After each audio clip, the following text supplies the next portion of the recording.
You watch others effortlessly steer conversations toward their desired outcomes, while you struggle to get your point across or feel unheard. Every important discussion seems to slip away from you, leaving you frustrated as others control the narrative while your ideas get buried or dismissed entirely. I am Dale Carnegie, and I spent decades studying human nature and teaching millions how to win friends and influence people through the power of conversation. What I discovered about conversation control will transform how you communicate, giving you the ability to guide any discussion toward your goals, while making others feel heard and valued. The same principles that helped shy individuals become confident speakers and struggling salespeople become top performers can help you master the art of conversational influence in today's world. But first, like this video, subscribe for more proven communication strategies, and comment below where you're watching from. I want to know which corner of the world is ready to master the art of conversation. Let me take you back to a cold October evening in 1912, when I stood before a YMCA classroom in New York City, my hands trembling as I faced my greatest failure yet. I had been tasked with teaching public speaking to a group of businessmen, but what I discovered that night would revolutionize my understanding of human nature and conversation forever. That evening, I carried a crumpled piece of paper that I thought would be my resignation letter, but it became instead the birth certificate of everything I would later teach about human relations. On that paper, I had scribbled a revelation that hit me like lightning. People don't care how much you know until they know how much you care about making them feel important. That night, I watched a shy bookkeeper named Henry transform before our eyes when I asked him to share just one thing he felt proud of in his work. Something magical happened. His voice grew stronger, his posture straightened, and suddenly this man who had been invisible in every previous class commanded the attention of 30 successful businessmen. Why? Because for the first time in months, someone had made him feel like his experience mattered. I realized then that conversation isn't about being clever or having the right facts.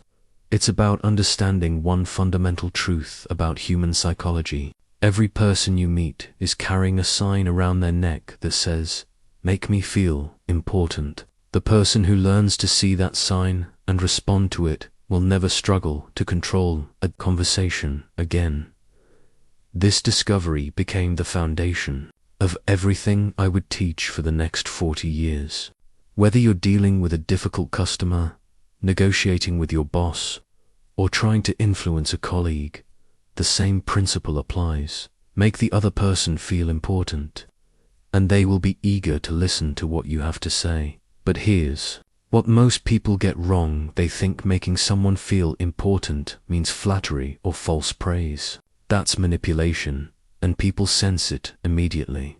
True conversation control comes from genuine interest in the other person's thoughts, feelings, and experiences. When you authentically care about making someone feel valued, you unlock their natural desire to cooperate with you. I learned this lesson the hard way, through countless failures and embarrassing moments. But once I understood that every successful conversation begins with this foundation, making the other person feel important, everything changed. Students who had been struggling for months suddenly became confident speakers. Salespeople who couldn't close a deal started breaking records. Managers who couldn't motivate their teams began inspiring extraordinary performance. The phrases, techniques, and strategies I'll share with you all stem from this one fundamental principle. Master this foundation, and you'll discover that people don't just listen to you, they want to listen to you. I'll never forget the moment I walked into the boardroom of Carnegie Steel Corporation in 1918, facing 12 executives who had already made up their minds to reject my proposal. The tension was so thick you could cut it with a knife, and I knew I had exactly 30 seconds to change the trajectory of that entire meeting. What happened next taught me the most valuable lesson about Conversation control. The first 30 seconds don't just influence the conversation, they determine it. Those opening moments create a psychological framework that colors everything that follows. Get them right, and people lean in, eager to hear more. Get them wrong, and you spend the rest of the conversation fighting an uphill battle. That morning, at Carnegie Steel, I had prepared my usual opening, detailed explanation of my credentials and experience. But as I looked around that table, at faces already set in stone, I realized my prepared approach would fail before I spoke the first word. Instead, I said something that surprised even me. Gentlemen, I've spent considerable time studying your company's remarkable safety record, and I'm genuinely curious what's the secret behind reducing workplace accidents by 60% in just 2 years. The transformation was immediate. Shoulders relaxed, eyes brightened, and suddenly these 12 skeptical executives were eager to share their proudest achievement. What had started as a hostile interrogation became an enthusiastic discussion, and by the end of that meeting, not only had they approved my proposal, but they asked me to train their entire management team. This experience revealed the 3 types of conversation openers that work in any situation. The first is what I call the genuine curiosity opener, asking about something the other person is genuinely proud of or passionate about. People can sense authentic interest, and they respond to it like flowers respond to sunlight. The second is the shared experience opener, finding common ground that immediately creates connection.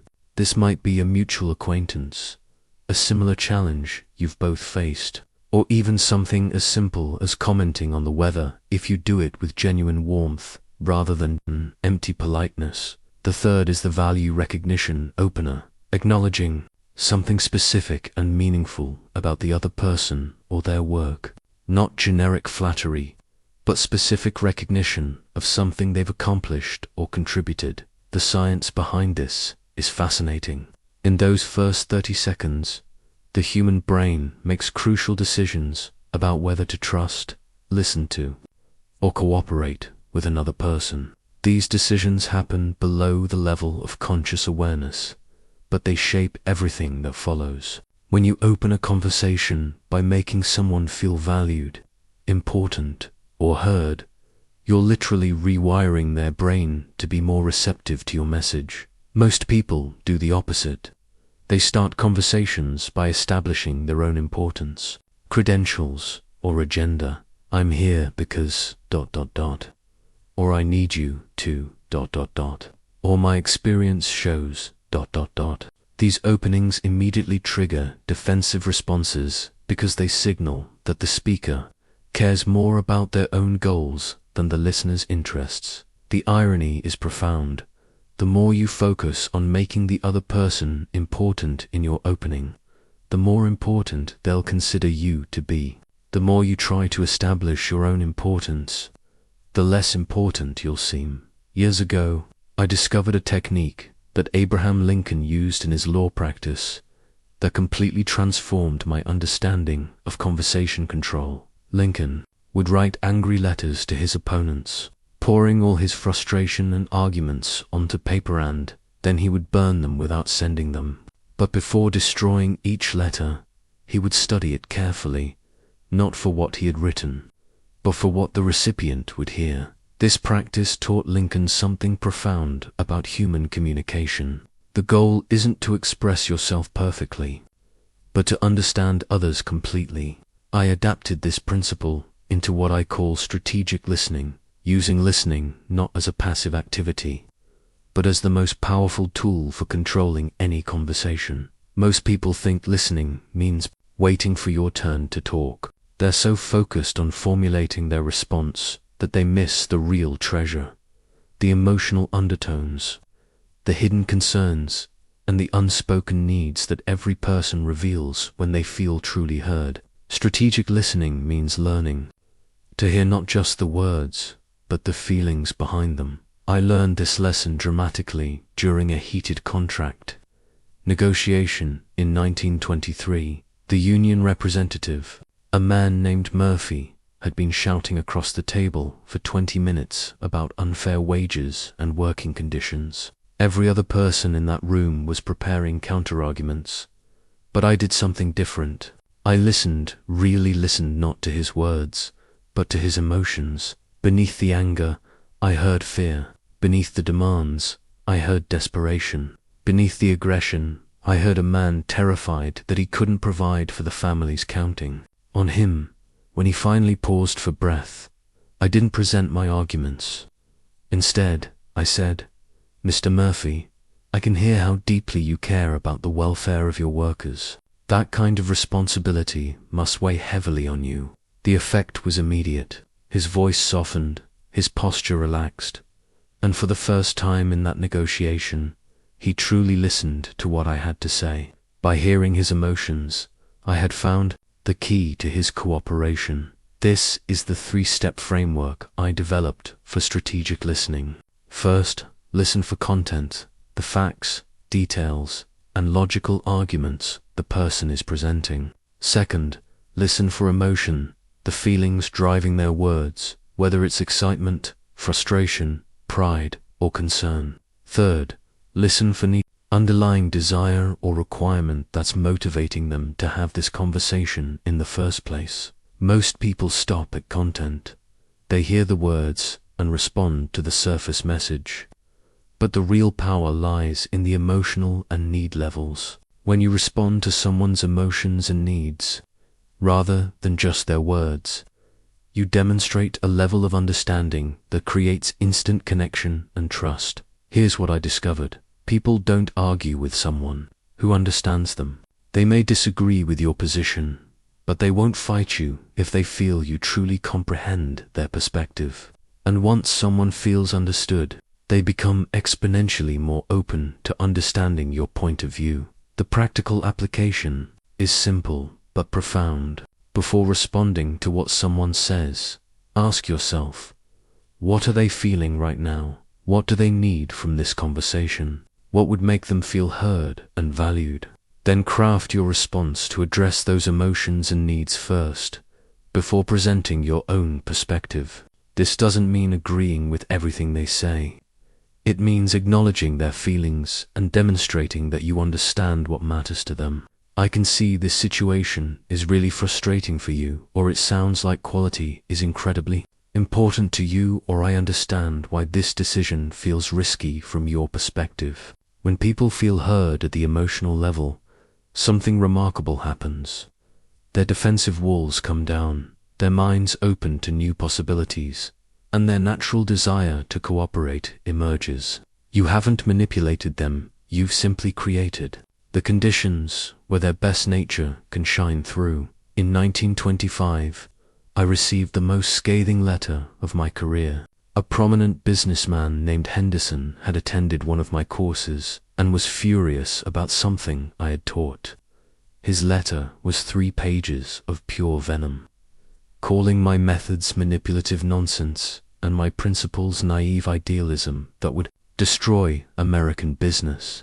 My first instinct was to defend myself, to point out his misunderstandings, to prove him wrong. I drafted a response that systematically dismantled each of his arguments. But as I reread his letter, I noticed something beneath the anger: genuine concern for his employees and his business. This man wasn't attacking me out of malice.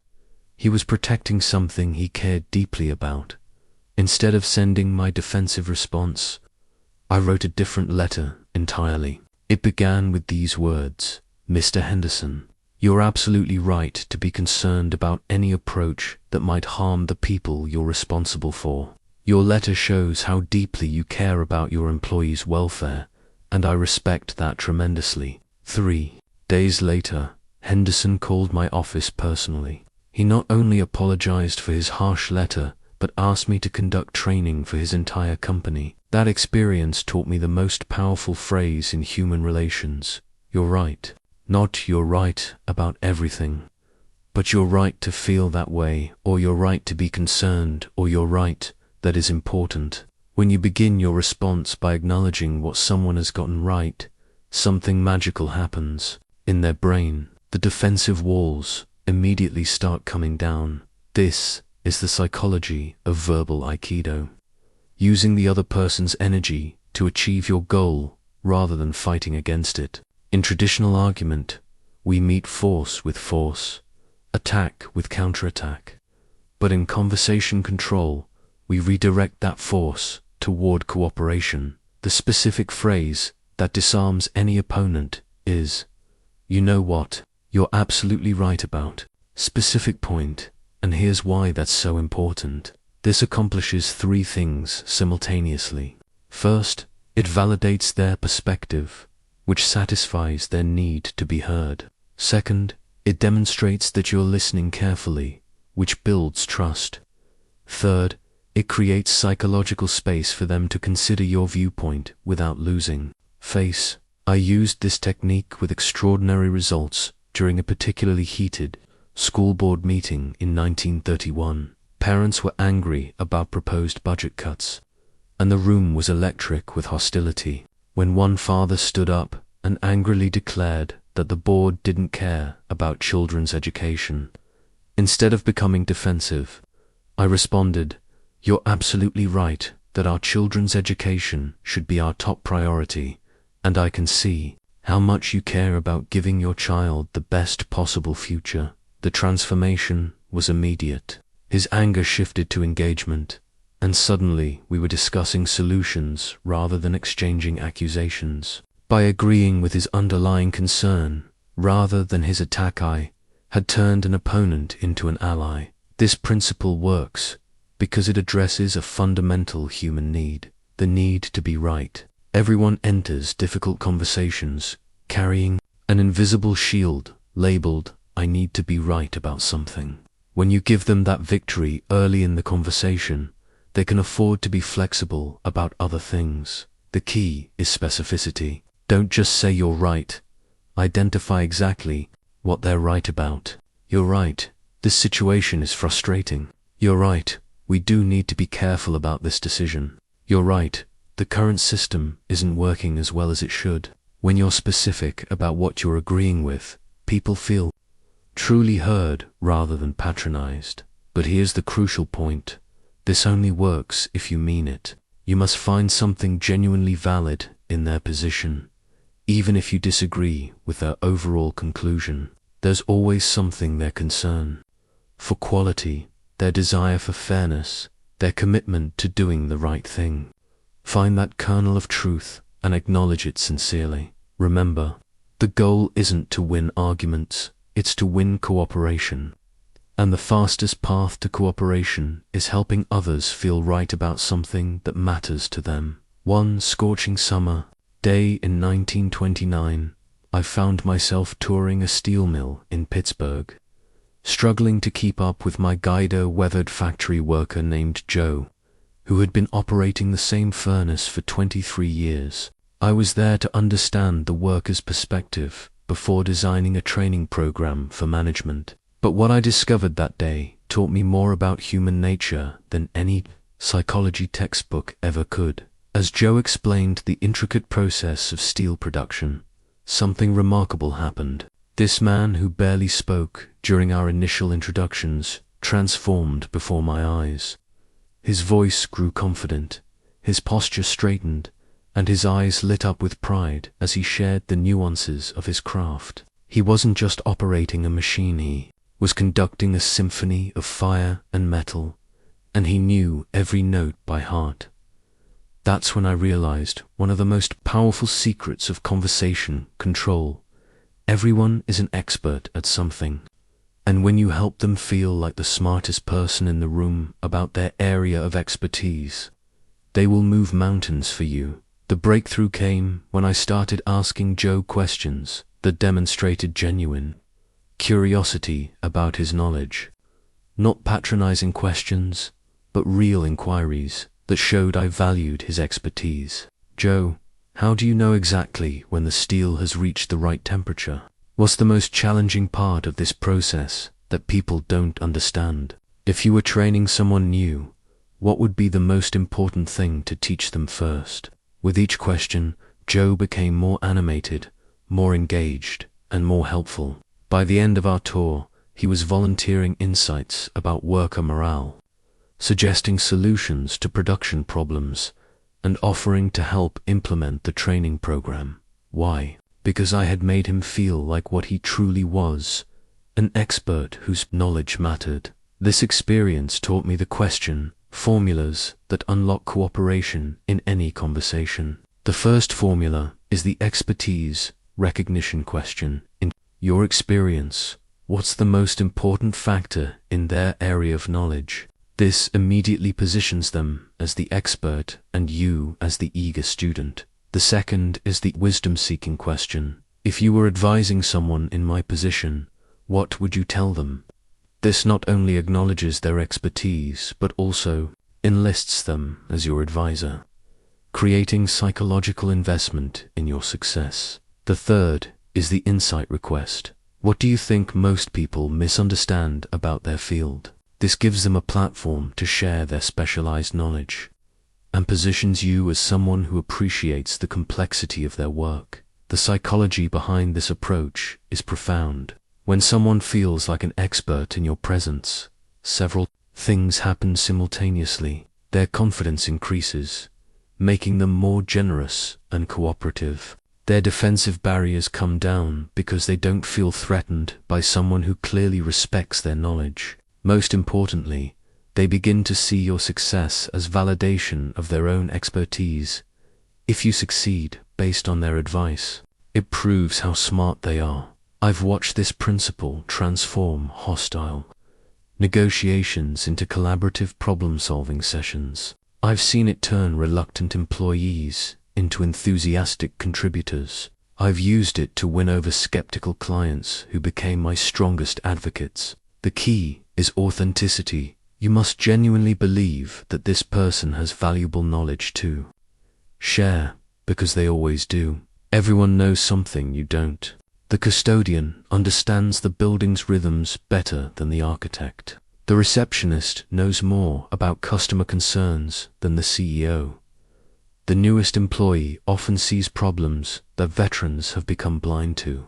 When you approach every conversation with the assumption that the other person is an expert at something valuable, you unlock insights and cooperation that most people never access. Remember, people don't resist leaders who make them feel smart. They resist leaders who make them feel stupid. The difference between these two approaches often comes down to the questions you ask and the genuine respect you show for the knowledge others possess. In 1933, I faced one of the most challenging situations of my career. William Morrison, a senior board member at a major corporation, had been blocking every innovation proposal for months. He was brilliant, stubborn, and absolutely convinced that any change would destroy the company's stability. Direct persuasion had failed. Logical arguments bounced off him like raindrops off granite. But what happened next taught me the most powerful lesson about influence. Sometimes, the indirect path is the only path that leads to your destination. Instead of trying to convince Morrison that change was necessary, I did something counterintuitive. During our next meeting, I asked him to help me understand why stability was so crucial to the company's success. I positioned myself not as an advocate for change, but as someone genuinely seeking to learn from his wisdom about preservation. As Morrison explained his philosophy, something fascinating emerged. He wasn't opposed to improvement, he was terrified of reckless experimentation that might destroy something valuable. Once I understood this distinction, I realized that Morrison and I actually wanted the same thing, the company's long-term success. We just had different ideas about how to achieve it. That's when I employed what I call the seed planting technique. Instead of arguing for my proposals, I began asking questions that led Morrison to discover the problems himself. Mr. Morrison, given your concern for stability, what would you think about a situation where our competitors started gaining market share? If we wanted to preserve our current position, what factors should we be monitoring? Within weeks, Morrison was coming to me with concerns about competitive threats. Within months, he was proposing his own solutions that happened to align perfectly with the changes I had originally suggested. The difference was that now they were his ideas, born from his own analysis and insight. This is the three-step indirect influence method that works in virtually any situation. First, align with their deeper values or concerns. Find the underlying motivation that drives their position and show how your goal actually serves that same motivation. Second, ask questions that guide their thinking toward the conclusion you want them to reach. Don't tell them what to think, help them think it through for themselves. Third, let them own the solution.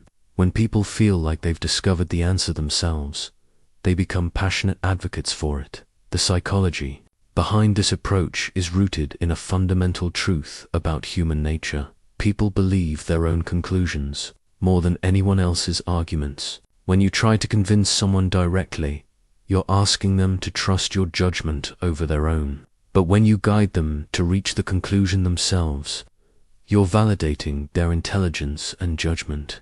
I used this technique successfully with a resistant department head named Patricia, who was opposed to a new training program.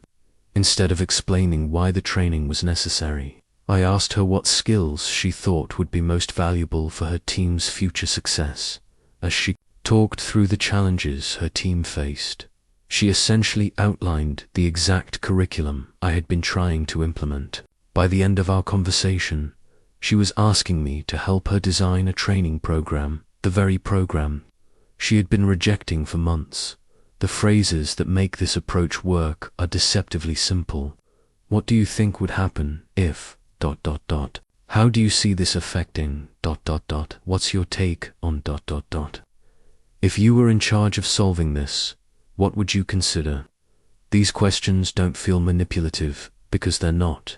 You're genuinely seeking their perspective, but you're focusing their attention on the aspects of the situation that will lead them toward your desired conclusion. The key is patience. Direct persuasion feels faster, but it often leads to resistance and resentment.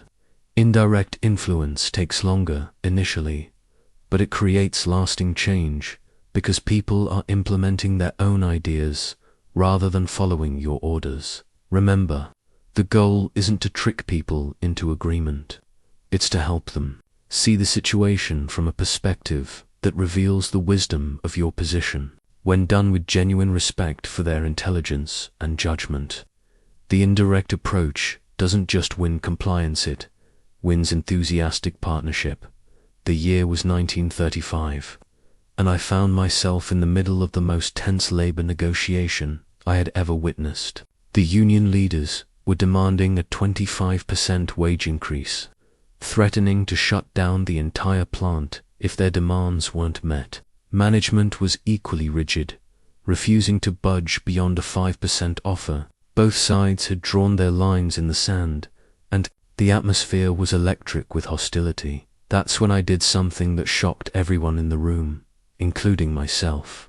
I looked at the union leader and said, "You know what?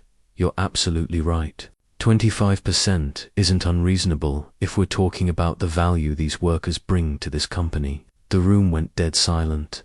Management looked at me like I had lost my mind. But what happened next taught me one of the most powerful principles of conversation control. Strategic concession creates psychological debt and opens doors that direct resistance keeps forever locked.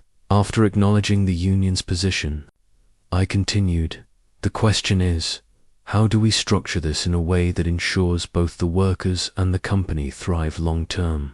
Notice what happened here. I didn't agree to their demand, but I validated their reasoning. I didn't surrender, redirected the conversation from positions to principles. By conceding the validity of their concern, I had created space for genuine problem solving.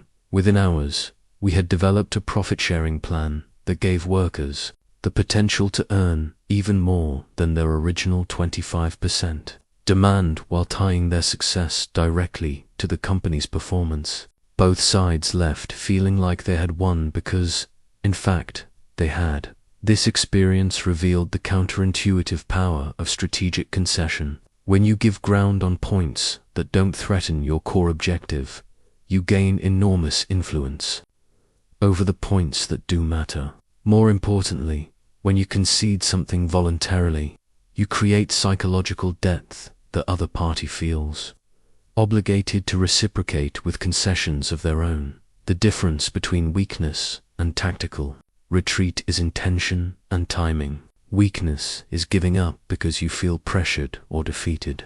Tactical retreat is strategically choosing what to surrender in order to gain advantage elsewhere. It's the difference between a cornered animal and a chess master sacrificing a pawn. To win the game, here's how strategic concession works in practice. First, identify what you can afford to give up points that seem important to the other party but don't threaten your core objective. Second, concede these points voluntarily and graciously before being pressured to do so. Third, frame your concession as a validation of their wisdom or concern, not as surrender to their pressure. The phrases that make this technique powerful are, "You've convinced me that, ... I can see why that's important to you, ... You're right, we should consider, that's a fair point, and here's how we could address it, ... These phrases position your concession as intelligent flexibility rather than weak capitulation. I learned to use this approach in countless situations beyond formal negotiations. When a client complained about pricing, instead of defending my rates, I would say, "You're absolutely right to be concerned about getting good value for your investment. Let me show you exactly what's included and see if we can find a structure that works better for you." Often, this led to them accepting my original price because they felt heard and respected. When an employee challenged a policy, instead of pulling rank, I would respond, "You raise a good point about the practical challenges of this policy. Help me understand what would make this work better for everyone." This approach turned potential conflicts into collaborative problem-solving sessions. The psychology behind strategic concession is rooted in the principle of reciprocity. When someone gives you something, even if it's just validation or acknowledgement, you feel psychologically compelled to give something back. But the concession must feel genuine and voluntary. If it seems forced or manipulative, it backfires completely. The key is to concede early and graciously before the other party has to fight for it. When you give someone something they're prepared to battle for, they're grateful and relieved. When you make them fight for every small point, they become more entrenched and adversarial. Remember, conversation control isn't about winning every point, it's about achieving your objective while making the other person feel respected and heard. Sometimes the fastest way to get what you want is to give the other person something they want first. Strategic concession doesn't make you weak, it makes you wise. In the winter of 1938, I received an urgent call from a woman named Mrs. Catherine Wells.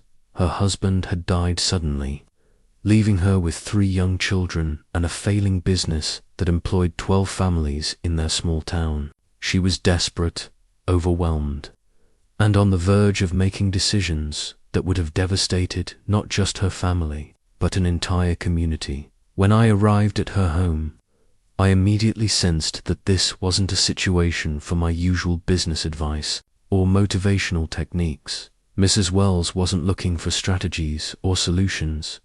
She was drowning in grief and fear, and what she needed first was someone who could recognize and respond to her emotional state appropriately. That experience taught me one of the most crucial skills in conversation control: reading the emotional temperature of every interaction and adjusting your approach accordingly. Every conversation has an emotional climate, and the person who learns to sense and respond to that climate will always have the advantage. Mrs. Wells taught me that there are essentially 4 emotional temperatures in human communication.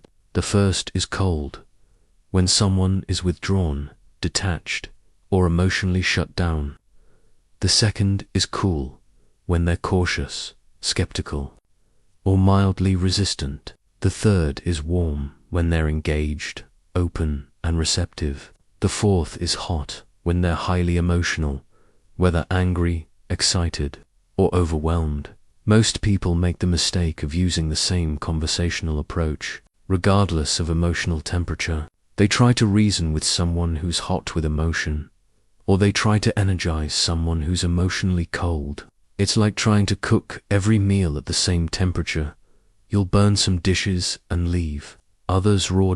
With Mrs. Wells, I recognized immediately that she was at the hot end of the emotional spectrum, not angry, but overwhelmed with grief and anxiety. In that state, logical advice would have felt dismissive and insensitive. Instead, I focused entirely on emotional acknowledgement. Mrs. Wells, I can only imagine how overwhelming this must feel. Losing your husband while worrying about your children and all these employees, that's an enormous burden for anyone to carry. The effect was immediate. Her shoulders relaxed, tears came to her eyes, and for the first time since I'd arrived, she truly looked at me instead of staring past me. Only after acknowledging her emotional state could we begin to address the practical challenges she faced. The phrases that cool heated discussions work like emotional thermostats. I can see this is really important to you. This situation must be incredibly frustrating. I understand why you'd feel that way. These aren't just polite acknowledgments, they're emotional reset buttons that help people move from reactive to responsive. For cold temperatures, you need phrases that gently warm the interaction. I'd love to hear your thoughts on this. What's your experience been with situations like this? I'm curious about your perspective. The goal is to invite engagement without seeming pushy or overwhelming. For cool temperatures, you want to demonstrate respect and build trust gradually. I appreciate you taking the time to consider this. What questions do you have about this approach? What would need to be true for this to make sense to you? You're acknowledging their caution while gently encouraging them to engage. For hot temperatures, whether positive or negative, your first job is emotional regulation. I can see you feel strongly about this. Let's make sure I understand what's most important to you here. Double quotes. Help me see this from your perspective. You're not trying to change their emotion. You're trying to channel it productively. The key insight is that emotional intelligence trumps logical intelligence in almost every conversation. People make decisions based on how they feel, then use logic to justify those decisions. If you can't connect with someone emotionally, your logical arguments will fall on deaf ears. I learned to watch for the subtle signs of emotional temperature: tone of voice, body posture, pace of speech, eye contact, facial expressions. Someone who's speaking quickly and leaning forward is at a different temperature than someone who's speaking slowly and leaning back. Someone who's making direct eye contact is at a different temperature than someone who's looking away. The goal isn't to manipulate emotions, but to respond appropriately to the emotions that are already present. When you match your approach to the other person's emotional state, you create connection and trust. When you ignore or dismiss their emotions, you create resistance and conflict. Remember, people don't care how much you know until they know how much you care about them, about their feelings, and about what matters to them. Emotional intelligence isn't just about being nice, it's about being effective. In 1941, I was training a group of traveling salesmen who were struggling to close deals. Despite having excellent products and competitive prices, one salesman, Frank Morrison, was particularly frustrated. He had all the facts, figures, and logical arguments anyone could want, but customers just weren't buying. That's when I taught him something that tripled his sales in just 6 months. The power of personal stories to control conversations and move people to action. Frank's breakthrough came when he stopped trying to convince customers with statistics and started sharing a simple story about his own experience with the product. Instead of saying this vacuum cleaner has 40% more suction power than our competitors, he began saying, "You know, I was skeptical about this machine until I brought one home to my wife. She'd been struggling with our old vacuum for years, especially with the dog hair from our German Shepherd. The first time she used this new one, she called me at work just to tell me how amazed she was. She said it was like the difference between sweeping with a broom and using a real cleaning tool. The results were dramatic. Customers stopped asking about technical specifications and started asking where they could buy one. Why? Because Frank had stopped presenting features and started sharing experiences. He had discovered that stories control conversations in ways that facts never can. This experience taught me the three-part story structure that works in any situation. Every powerful story has a setup, a struggle, and a solution. The setup establishes the situation and introduces the characters. The struggle presents the challenge or conflict that creates emotional engagement. The solution reveals how the challenge was overcome, leading naturally to the lesson or application you want your listener to embrace. Frank's vacuum story followed this structure perfectly. Setup: I was skeptical about this machine until I brought one home to my wife. Struggle: she'd been struggling with our old vacuum for years, especially with the dog hair. Solution: the first time she used this new one, she called me at work just to tell me how amazed she was. But here's what makes stories so powerful in conversation control. They bypass the logical mind and speak directly to the emotional brain. When you present facts and arguments, people's analytical minds immediately start looking for flaws, exceptions, and counter-arguments. But when you tell a story, their brains automatically start imagining themselves in similar situations. Stories also create what I call borrowed experience. When Frank told his vacuum story, customers weren't just hearing about cleaning performance. They were experiencing the relief and satisfaction of finally having a tool that worked. They could imagine their own frustration with inadequate equipment and visualize the joy of finding a real solution. The difference between stories and mere anecdotes is intention and structure. An anecdote is just something that happened. A story is a carefully chosen experience that illustrates a specific point and leads the listener toward a particular conclusion. Every story you tell in a conversation should have a clear purpose: to build trust, demonstrate a principle, overcome an objection, or inspire action. I learned to use different story frameworks for different conversation goals. For building credibility, I would share stories that demonstrated my experience with similar challenges. For overcoming skepticism, I would tell stories about other skeptics who became believers. For inspiring action, I would share stories about the consequences of both action and inaction. The key to effective storytelling in conversation is making the listener the hero of your story. Don't tell stories about how smart or successful you are. Tell stories that help the other person see themselves succeeding, overcoming challenges, or achieving their goals. The most powerful story is one where the listener can easily imagine themselves in the protagonist's shoes. I also discovered that vulnerability makes stories more powerful, not less. Stories about failures, mistakes, and lessons learned connect with people more deeply than stories about easy victories. When Frank started sharing how he initially doubted the vacuum cleaner, customers trusted him more, not less. His honesty about his skepticism made his eventual endorsement more credible. The practical application is straightforward. Start collecting stories from your own experience that illustrate the principles you want to communicate. Practice telling these stories in a way that puts the listener at the center of the narrative. Use specific details that help people visualize the situation, but keep the overall story concise and focused on the main point. Remember, facts tell, but stories sell. People might forget your statistics, but they'll remember your stories. And When they remember your stories, they remember the emotions those stories created. In conversation, control, the person who can create the most compelling emotional experience through story will almost always achieve their desired outcome. Stories don't just convey information, they create experiences. And experiences change minds in ways that arguments never can.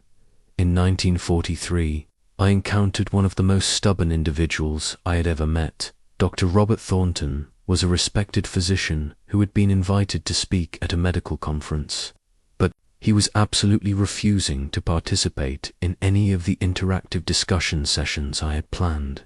He viewed them as amateur hour psychology and made it clear that he considered my methods beneath his dignity. Rather than try to convince him directly, I did something that surprised everyone, including myself. I asked Dr. Thornton for a favor. "Doctor," I said, "I'm struggling with how to make these sessions more valuable for professionals of your caliber. Would you be willing to spend just 10 minutes helping me understand what would make this worthwhile for someone with your expertise?" What happened next taught me one of the most powerful principles of human psychology. When you ask someone for a small favor, and they grant it, they become psychologically invested in your success. Dr. Thornton not only gave me those 10 minutes, he spent over an hour sharing his insights about medical education. By the end of our conversation, he was volunteering to lead one of the discussion sessions himself. This experience revealed what I call the favor request formula, a psychological principle that creates lasting influence through strategic vulnerability. When you ask someone for help, several powerful things happen in their mind. First, they feel important and valued for their expertise. Second, they become emotionally invested in the outcome because they've contributed to it. Third, they develop a sense of ownership over your success because they've played a role in creating it. The key insight is that people support what they help create. When Dr. Thornton shared his ideas about improving the sessions, those sessions became partly his creation. His success in leading them validated his own contribution and wisdom. I had transformed him from a critic into a collaborator simply by asking for his help. This is the psychology of reciprocity in action, but with a crucial twist. Instead of doing something for someone and expecting them to reciprocate, you're asking them to do something for you first. This creates what I call conversational debt, a psychological obligation that goes both ways. They feel obligated to help you because you've shown you value their input, and you feel obligated to them because they've invested their time and wisdom in your success. The strategic application of this principle requires careful timing and genuine humility. You can't ask for major favors from someone you've just met, and you can't fake the vulnerability required to make this work. The favor must be something they can easily grant, and your need for their help must be authentic. I learned to use different types of favor requests for different situations. For expertise-based favors, I would ask for advice, insights, or guidance. I'm trying to solve a problem that I think you might have encountered before. Would you be willing to share what worked for you? For time-based favors, I would ask for small commitments that demonstrated their value. Would you be willing to spend 5 minutes helping me understand your perspective on this? The most powerful favor requests are those that make the other person feel uniquely qualified to help. You're the only person I know with experience in this area, ... Your reputation for handling these situations makes you the perfect person to ask, ... I specifically wanted your input because of your background in ... These phrases don't just ask for help. They explain why their help is especially valuable. But here's the crucial point. You must be genuinely grateful for whatever help you receive, regardless of how small it might seem. When someone takes time to help you, that investment creates emotional connection. If you dismiss or undervalue their contribution, you destroy the psychological debt and damage the relationship. I also discovered that following up on the help you receive multiplies its impact. When Dr. Thornton's session was successful, I made sure to credit his insights publicly and privately. This reinforced his investment in our relationship and made him eager to help again in the future. The beauty of this principle is that it works even when people know what you're doing. Dr. Thornton was sophisticated enough to recognize the psychology at play, but it still worked because the favor was genuinely helpful to me and genuinely flattering to him. Authenticity trumps technique every time. Remember, people don't resist helping those who make them feel important and valued. When you ask for help in a way that honors someone's expertise and acknowledges their unique value, you're not manipulating them, you're creating the conditions for genuine cooperation and mutual benefit. Christmas dinner, 1944. My family had gathered for what should have been a joyful celebration, but within an hour, my brother-in-law Harold and my nephew David were locked in a heated argument about politics that threatened to destroy the entire evening. Voices were raised, accusations were flying, and the rest of the family sat in uncomfortable silence as two people I loved tore each other apart with words. I had watched this same scene play out in countless homes, offices, and meeting rooms over the years, and I knew that if I didn't intervene, this argument would escalate until someone stormed out, leaving wounds that might never heal.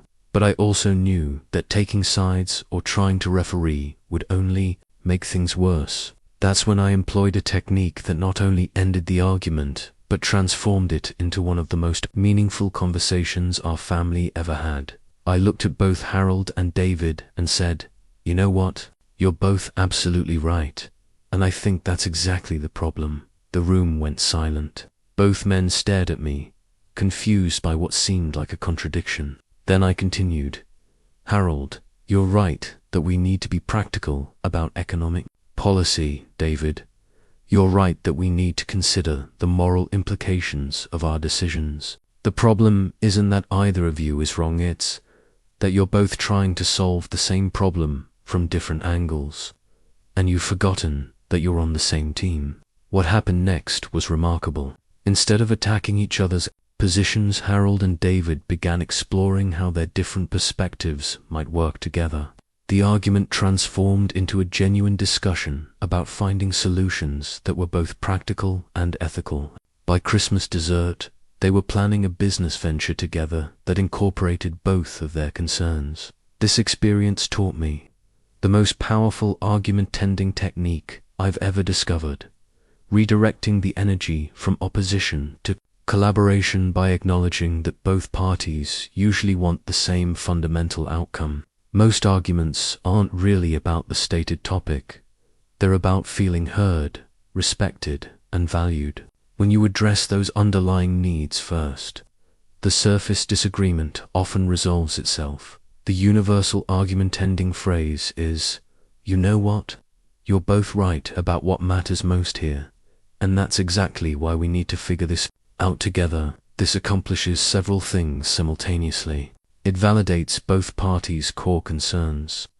It reframes the conflict as a shared problem-solving opportunity, and it positions you as an ally to both sides rather than a judge, choosing winners and losers. The psychology behind this approach is rooted in a fundamental truth about human conflict. People don't argue because they disagree, they argue because they feel misunderstood. When you acknowledge what each person is right about, you demonstrate that you understand their perspective. When you reframe their opposition as complementary rather than contradictory, you give them permission to stop defending and start collaborating. Learn to use specific phrase variations for different types of arguments. For workplace conflicts, you're both trying to do what's best for the company, and that's why your different perspectives are so valuable. For family disagreements, you both care deeply about this family, which is why you feel so strongly about finding the right solution. For customer service situations, you both want this to work out well, so let's focus on making that happen. The key is identifying the shared value or goal that underlies the apparent disagreement. Even in the most heated conflicts, there's Usually some common ground. Both parties want to be treated fairly. Both care about doing the right thing. Both are trying to solve a problem or protect something important to them. When you name that common ground explicitly, you create a foundation for cooperation. But here's the crucial element. You must mean it. This technique only works if you genuinely believe that both parties have valid concerns and legitimate motivations.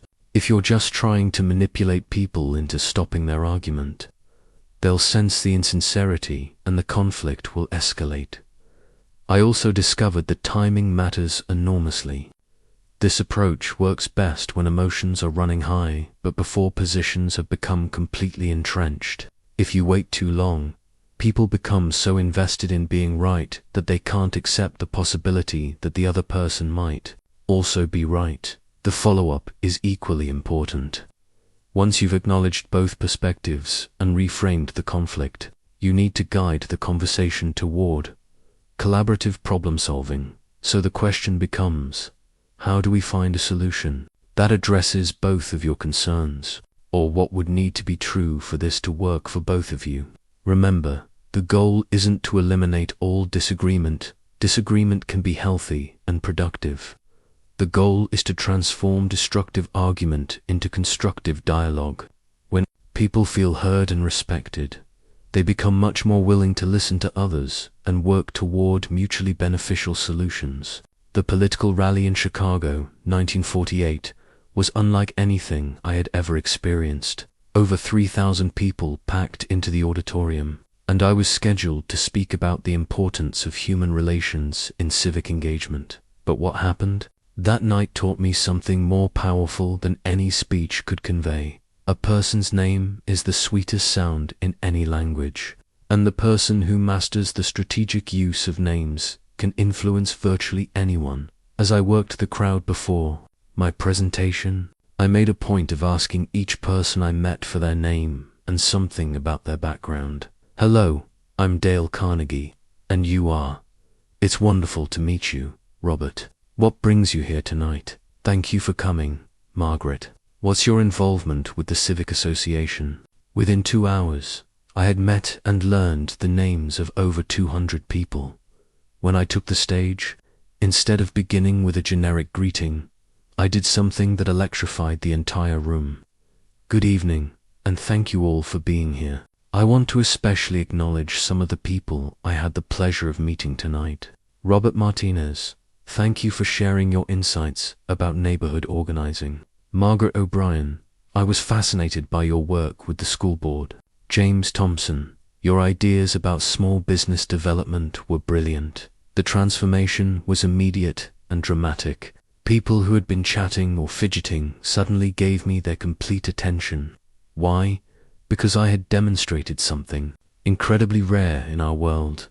I had made each person feel seen, remembered, and important. By the end of that evening, I had a waiting list of volunteers eager to help with civic projects, and several people told me it was the most engaging presentation they had ever attended. This experience revealed the memory system that had served me for decades, but which I had never fully appreciated until that moment.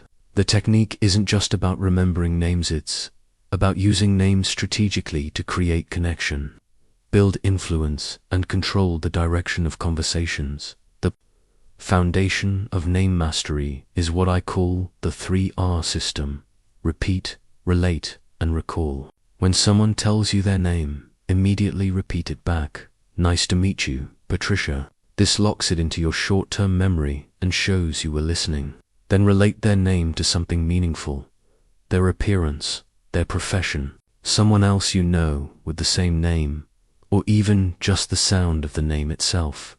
Finally, recall and use their name multiple times during your interaction, but naturally, not mechanically. But the real power comes from understanding when and how to use names strategically in conversation. Names serve as verbal spotlight that can illuminate, emphasize, and influence. When you use someone's name at the beginning of a statement, you capture their attention. Patricia, I think you'd find this interesting. When you use it in the middle, you emphasize importance. The solution, Patricia, is simpler than you might think. When you use it at the end, you create intimacy and connection. What's your opinion on this, Patricia? I learned that different conversation goals require different name strategies. For building rapport, use their name early and often in your initial interaction. For gaining attention, use their name at the beginning of important statements. For creating agreement, use their name when presenting solutions or requesting commitments. For diffusing tension, use their name with acknowledgement phrases. Patricia, I can see why you'd feel that way. The psychology behind this is profound. When people hear their name, several things happen in their brains simultaneously. Their attention focuses immediately on the speaker. Their emotional engagement increases because they feel personally addressed rather than part of a crowd. Their sense of importance rises because being named makes them feel individually valued. Most importantly, they become more receptive to whatever follows their name, because they feel the message is specifically for them. I discovered that remembering and using names becomes even more powerful when you combine it with personal details. Instead of just "Hello, Patricia," try "Hello, Patricia. How did that presentation to the school board go?" This demonstrates not only that you remember their name, but that you care enough to remember what matters to them. It's the difference between recognition and genuine interest. The practical application requires preparation and practice. Before important meetings or events, I would review the names of people I expected to see. During conversations, I would make mental notes connecting names to faces, interests, and background details. After interactions, I would write down names and key information while they were still fresh in my memory. But here's the crucial insight. The technique only works if it comes from genuine interest in people. If you're just trying to manipulate others by using their names, it feels calculated and fake. When you truly care about making people feel valued and important, using their names becomes a natural expression of that care. I also learned that admitting when you've forgotten a name, rather than pretending you remember, often creates more connection than perfect recall. I'm embarrassed to say I've forgotten your name, but I remember our wonderful conversation about your work with veterans. Shows humility and authentic interest in the person beyond just their name. Remember, people may forget what you said or what you did, but they'll never forget how you made them feel. And there's no faster way to make someone feel important than to remember and use their name with genuine warmth and respect. The boardroom clock showed 3:47 p.m. when I realized I was about to make one of the biggest mistakes of my career. I had been waiting all day for the perfect moment to present a controversial proposal to the company's executive committee, and I was finally ready to make my pitch. The presentation was polished, my arguments were solid, and I was confident in my position. But as I looked around that table, I suddenly understood that timing, not content, would determine whether my proposal succeeded or failed. The executives were exhausted from a full day of difficult decisions. The CEO was clearly frustrated from a heated discussion about budget cuts. The CFO kept checking his watch, obviously anxious to get to another appointment. The energy in the room was depleted, emotions were frayed, and attention spans were shot. If I had proceeded with my presentation at that moment, it would have been brilliant content delivered at exactly the wrong time. Instead, I did something that surprised everyone in the room. I suggested we adjourn for the day and reconvene the following morning to discuss my proposal with fresh minds. That decision taught me one of the most important lessons about conversation control. When you say something matters more than what you say. And the person who masters timing can influence outcomes in ways that perfect arguments never can. The next morning, I presented the exact same proposal to the exact same people, but the results were completely different. Minds were fresh, energy was high, and people were psychologically ready to consider new ideas. The proposal that would have been rejected the afternoon before was approved unanimously that morning. Nothing had changed except the timing. This experience taught me to read what I call conversational rhythms, the natural ebb and flow of energy, attention and receptivity that occurs in every human interaction. Just as musicians learn to feel the rhythm of a song, effective communicators learn to feel the rhythm of a conversation and time their most important messages to align with moments of maximum receptivity. There are several key rhythms to watch for in any conversation. The first is attention rhythm. People's ability to focus comes in waves, typically lasting between 7 and 15 minutes before requiring renewal. The second is emotional rhythm. Feelings of openness and resistance fluctuate based on what's being discussed and how people are feeling. The third is decision rhythm. There are moments when people are psychologically ready to commit, and moments when they need more time to process. I learned to recognize the signs of each rhythm. For attention rhythm, I watch for eye contact, body posture, and engagement level. When someone starts looking away, checking their phone, or shifting restlessly, their attention is waning, and it's time to either re-engage them or wait for their focus to return. For emotional rhythm, I listen for changes in tone, pace of speech, and word choice. When someone becomes more animated or more subdued, their emotional state is shifting. For decision rhythm, I watch for moments of pause, reflection, or when someone asks clarifying questions that suggest they're seriously considering the options. The psychology of perfect timing is rooted in understanding how the human brain processes information and makes decisions. When people are mentally fresh, emotionally positive, and psychologically open, they're naturally more receptive to new ideas and more likely to say yes to requests. When they're tired, stressed, or preoccupied, even the best ideas can be rejected simply because the timing is wrong.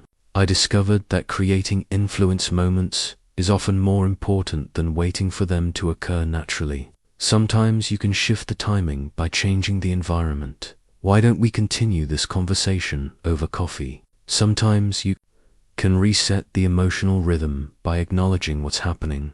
I can see we're all getting a bit tired. Should we take a quick break and come back to this? Sometimes you can build toward a decision moment by laying groundwork over multiple conversations rather than trying to achieve everything in one interaction. The practical application requires patience and emotional intelligence. I learned to prepare multiple versions of my key messages, short versions for moments of limited attention, emotional versions for times when feelings are running high, logical versions for moments of clear thinking, and urgent versions for decision points. The same message delivered with different timing and emotional packaging can produce completely different results. One of the most powerful timing techniques I discovered is what I call the pause that persuades. When you've made an important point or asked a crucial question, resist the urge to fill the silence immediately. Let the other person process what you've said. Give them time to internalize your message and formulate their response. Most people are so uncomfortable with silence that they keep talking, which often dilutes their message and prevents the other person from fully absorbing it. I also learned that bad timing can destroy good relationships, while good timing can save difficult situations. A perfectly reasonable request made at the wrong moment can create resentment and resistance. A challenging conversation handled with perfect timing can actually strengthen relationships and build trust. Remember, influence isn't just about having the right message, it's about delivering that message when the other person is most ready to receive it. The best ideas in the world will fail if they're presented at the wrong time, while mediocre ideas can succeed brilliantly when the timing is perfect. The classroom experiment I conducted in 1952 revealed something that changed my understanding of human behavior forever. I had divided 30 business executives into 3 groups and given them identical problems to solve. But I introduced one variable that transformed the entire dynamic. In each group, I secretly designated one person to act as an informal leader by asking specific types of questions and making certain observations. What happened next was fascinating. In every group, the person I had coached quickly became the center of attention and began steering the discussion, even though they had no formal authority and the other participants had no idea they were witnessing an experiment. By the end of the session, these informal leaders had not only guided their groups to solutions, but had influenced decisions that the other members believed they had reached independently. This experiment taught me that group conversations follow entirely different rules than one-on-one interactions, and the person who understands these rules can control group dynamics even without formal authority. In group settings, conversation control isn't about dominating the discussion. It's about understanding the invisible hierarchy that exists in every collection of people and learning to influence the real decision-makers. Every group, whether it's 3 people or 30, has what I call the influence hierarchy. There's always one person whose opinion carries the most weight, even if they're not the formal leader. There are secondary influencers who can sway the primary decision maker. There are followers who align with the dominant perspective, and there are observers who watch the dynamics but rarely participate actively. The key insight is that you don't need to convince everyone in the group. You need to identify and influence the real decision maker, then let them influence the others.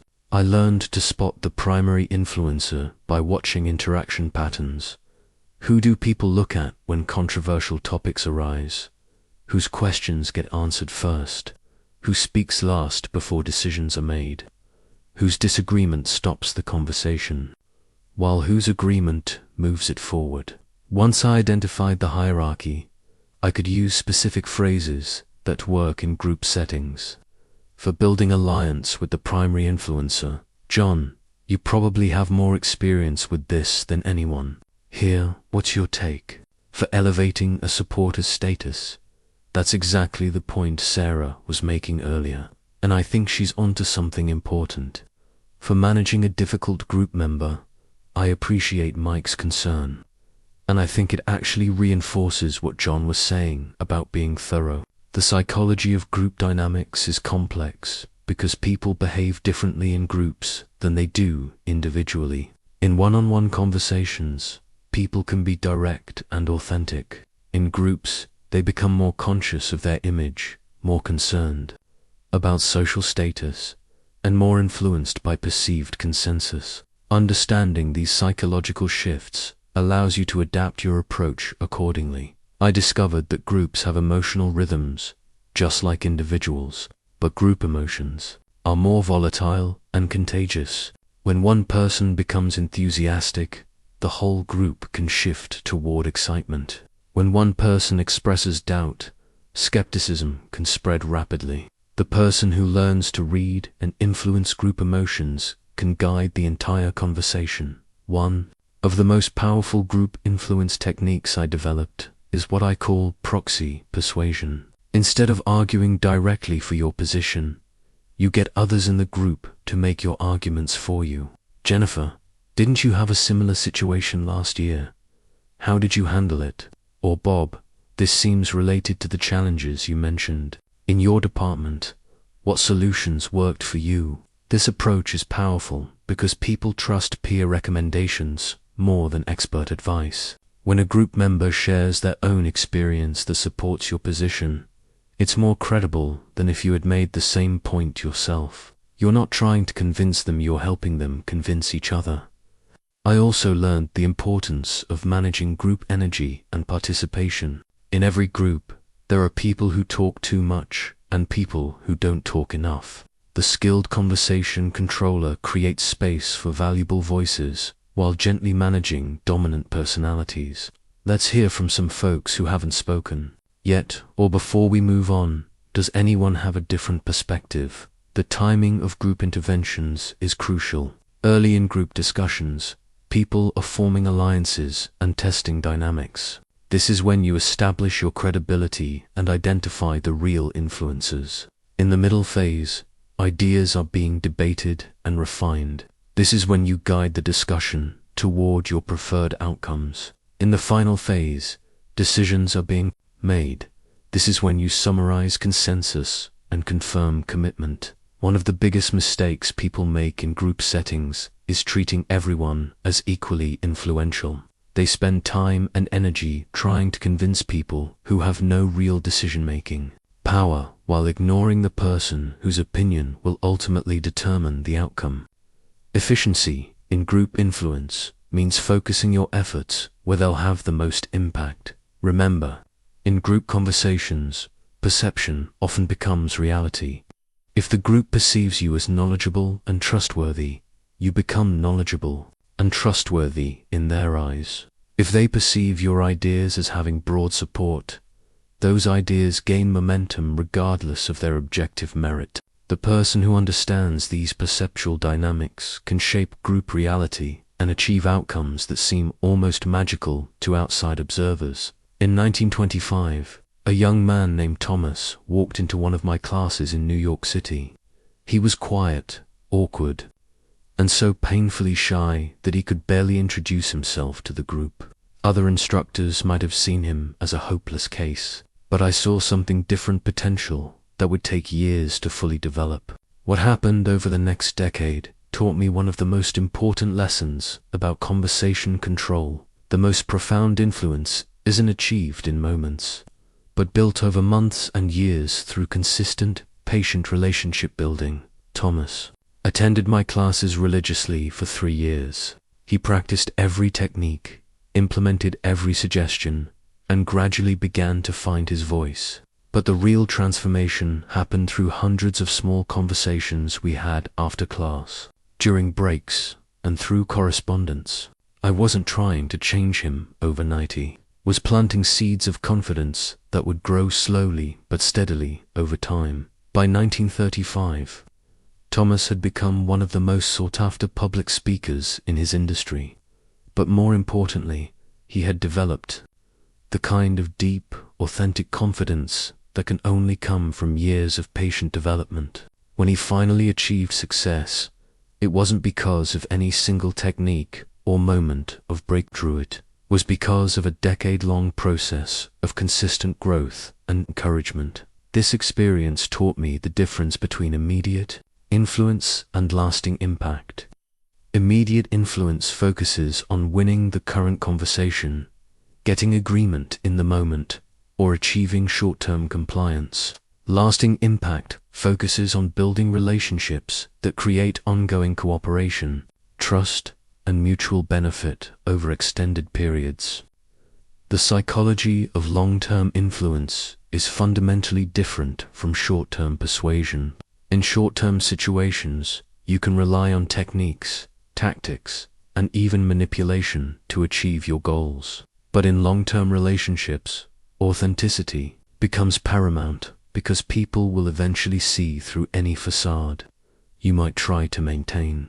I learned that building long-term influence requires what I call investment thinking rather than transaction thinking. Transaction thinking asks, what can I get from this conversation? Investment thinking asks, how can I contribute to this person's success and build a relationship that benefits both of us over time? The practical application of long-term influence involves several key strategies. First, consistency in your character and values. People need to know what to expect from you, and they need to trust that you'll be the same person in private as you are in public. Second, genuine interest in others' long-term success, not just their immediate compliance with your requests. Third, patience to allow relationships to develop naturally rather than forcing outcomes. I discovered that the most powerful long-term influence tool is becoming genuinely helpful to others over time. When Thomas was struggling with his speaking anxiety, I didn't just give him techniques, connected him with other speakers who could mentor him, recommended books that would help him, and created opportunities for him to practice in safe environments. I invested in his success because I genuinely cared about his development. This approach creates what I call compound influence, the relationship equivalent of compound interest. Each positive interaction builds on previous ones, creating momentum that grows stronger over time. People begin to see you as someone who consistently adds value to their lives, and they become naturally inclined to support your goals and initiatives. The seed planting aspect of long-term influence is particularly powerful. Instead of trying to convince someone to change their mind immediately, you plant ideas that will grow and develop over time. You might share a story that illustrates a principle, ask a question that challenges their current thinking, or introduce them to someone whose perspective might influence them. These seeds often bear fruit months or years later, when the person has had time to think through the implications. I learned that long-term influence requires emotional intelligence and genuine empathy. You must understand not just what people say they want, but what they truly need for their long-term happiness and success. Sometimes this means having difficult conversations or giving advice that isn't immediately welcome but serves their best interests. The patience required for long-term influence can be challenging in our instant gratification culture, but the results are incomparably more rewarding than short-term victories. When someone trusts you completely because of years of consistent, caring interaction, they don't just listen to your advice, they seek it out. They don't just comply with your requests, they anticipate your needs and offer help before you ask. Thomas eventually became not just a successful speaker, but a lifelong friend and advocate. He sent dozens of people to my classes, recommended my methods to his company, and remained a source of encouragement throughout my career. That relationship, built over a decade of patient investment, produced more value than any single transaction ever could have. Remember, true influence isn't about controlling others, it's about building relationships so strong and valuable that people want to work with you, support you, and help you succeed because they know you'll do the same for them. Her name was Victoria Sterling, and she was notorious throughout the business community as the Ice Queen. In 1947, she controlled a major supplier relationship that my client desperately needed, but she had a reputation for being impossible to work with. 3 different negotiators had tried and failed to establish a productive relationship with her. She was cold, dismissive, and seemed to take pleasure in making others uncomfortable. When I agreed to try where others had failed, colleagues warned me that I was walking into a brick wall. My first meeting with Victoria confirmed everything I had heard. She kept me waiting 30 minutes, barely looked up when I entered her office, and responded to my opening pleasantries with monosyllabic answers. She radiated hostility and seemed determined to make our interaction as unpleasant as possible.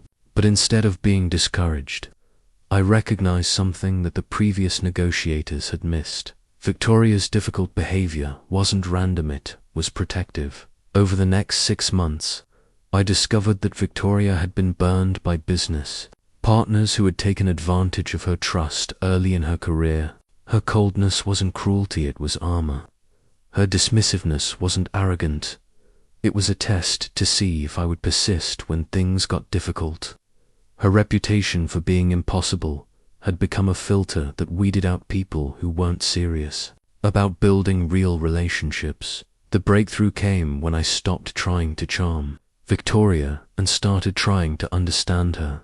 Instead of fighting her tests, I passed them by demonstrating consistency, reliability, and genuine respect for her expertise. Instead of taking her coldness personally, I recognized it as information about her past experiences and current needs. This experience taught me that difficult people are usually difficult for a reason, and the person who takes time to understand that reason can often transform the most challenging relationships into the most rewarding ones. but it requires advanced techniques that go beyond the standard approaches to conversation control. The first principle for dealing with difficult people is psychological profiling, understanding the emotional and psychological drivers behind their behavior. The skeptic is difficult because they've been disappointed before and are protecting themselves from future betrayal. The controller is difficult because they feel powerless in other areas of their life and compensate by dominating conversations. The perfectionist is difficult because they're terrified of making mistakes that could damage their reputation. The victim is difficult because they use grievances as a way to gain attention and sympathy. Each personality type requires a different approach. With skeptics like Victoria, you build trust through consistency over time rather than trying to win them over quickly.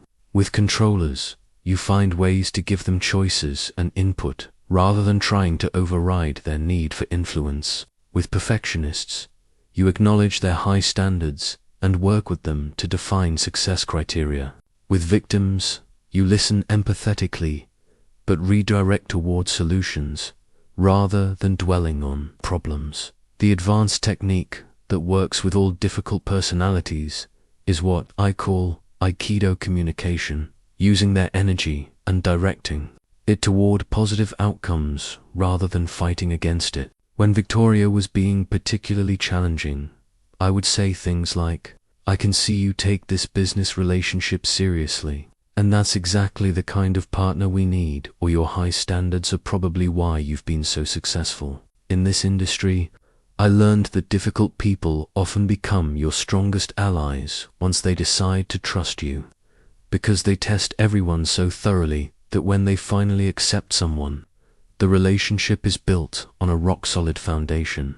Victoria eventually became one of my most valuable business relationships, precisely because she had put me through such rigorous testing before accepting me as trustworthy. The key insight is that difficult people aren't broken, they're protecting something valuable to them. Your job isn't to fix them or change them, but to understand what they're protecting and find ways to honor that while still achieving your objectives. Sometimes what they're protecting is their reputation.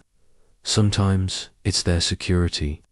Sometimes it's their sense of control or competence. Another advanced technique is strategic vulnerability, carefully revealing your own challenges or uncertainties in ways that invite the difficult person to be helpful rather than hostile.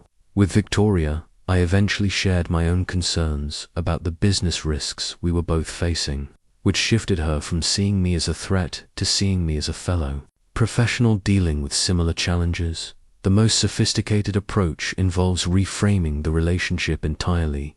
Instead of seeing difficult people as obstacles to overcome, I learned to see them as puzzles to solve or partnerships to develop. This shift in perspective changes your energy and approach in ways that the other person senses immediately. I also discovered that difficult people often have valuable qualities that others overlook because they're so focused on the challenging behavior. Victoria's skepticism made her an excellent judge of character and business risks. Her high standards led to superior quality outcomes. Her protective nature made her incredibly loyal once trust was established. The patience required for these advanced techniques can be substantial, but the results are often extraordinary. Difficult people who become allies are usually more valuable than easy people who remain superficial acquaintances, because they bring qualities like rigor, loyalty, and high standards that can elevate your own performance and results. Remember, the most difficult people often guard the most valuable relationships. The person who learns to unlock these relationships gains access to opportunities and partnerships that others never discover. On a warm spring evening in 1955, I stood before my final public speaking class in New York City. The auditorium was packed with students, colleagues, and friends who had come to hear what I knew would be my last formal lesson on human relations. As I looked out at those faces, some familiar from years of classes, others bright with the enthusiasm of new learners, I realized that everything I had taught over 4 decades could be distilled into one simple truth: the way you make people feel in conversation becomes your legacy in this world. That night, I shared a story I had never told publicly before. Years earlier, I had received a letter from a man named James Patterson, whom I barely remembered from a brief conversation at a conference. He wrote to tell me that our 5-minute discussion had changed the trajectory of his entire career. I had simply asked him about his ideas for improving customer service, listened carefully to his response, and encouraged him to pursue his innovations. That conversation, which I had forgotten completely, had given him the confidence to propose changes that revolutionized his company and established his reputation as an industry leader. James's letter taught me something profound. We never know which conversation will be the one that changes someone's life. Every interaction is an opportunity to plant seeds of confidence, encouragement, or insight that might bloom years later in ways we never imagine. This is the awesome responsibility and incredible opportunity that comes with mastering the art of conversation. The legacy you create through conversation isn't measured by how many people you convince or how many arguments you win. It's measured by how many people feel better about themselves after talking with you. It's counted in the confidence you instill, the encouragement you provide, and the genuine interest you show in others' thoughts and dreams. I've spent my life studying the mechanics of influence and persuasion, but the deeper truth is that technique without genuine care for others becomes manipulation. The phrases, strategies, and methods I've shared with you are powerful tools, but they're only as valuable as the character and intentions of the person using them. Use them to help others succeed, and you'll find success beyond your wildest dreams. Use them to exploit or manipulate others, and you'll discover that artificial influence never lasts. The conversation mastery I've described isn't about becoming a different person. It's about becoming the best version of who you already are.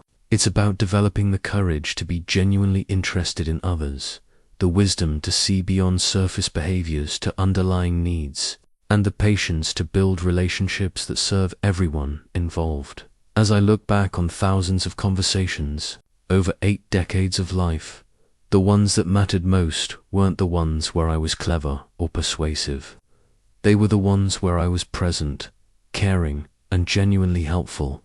The conversations that changed lives, both mine and others, were the ones where technique gave way to authenticity and where influence grew from genuine service to others. The business world will teach you to see conversations as transactions to get what you want from other people. But the deeper truth is that the most successful people, the ones who build lasting careers and meaningful lives, understand that conversations are investments in relationships that compound over time. Every person you meet is carrying invisible burdens, secret dreams, and unspoken needs. When you develop the ability to see beyond the surface and respond to what people truly need: respect, understanding, encouragement, or simply someone who listens, you become someone they remember, trust, and want to help succeed.